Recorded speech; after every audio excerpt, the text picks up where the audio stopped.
पंतप्रधान नरेंद्र मोदी आज जम्मू काश्मीरच्या दौऱ्यावरती आहेत। मोदींच्या हस्ते जगातील सर्वात उंच चिनाब रेल्वे पुलाचं लोकार्पण होतंय। जम्मू काश्मीरमधील 46,000 कोटींच्या विकास कामांचं भूमिपूजन आणि उद्घाटन सुद्धा मोदींच्या हस्ते।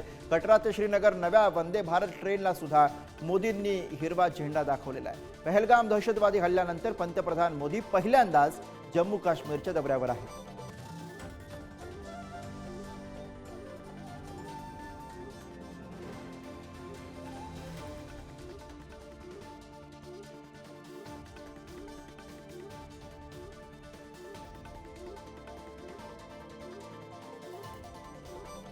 तर पंतप्रधान नरेंद्र मोदी यांचा पहलगाम हल्ल्यानंतरचा हा पहिलाच जम्मू काश्मीरचा दौरा।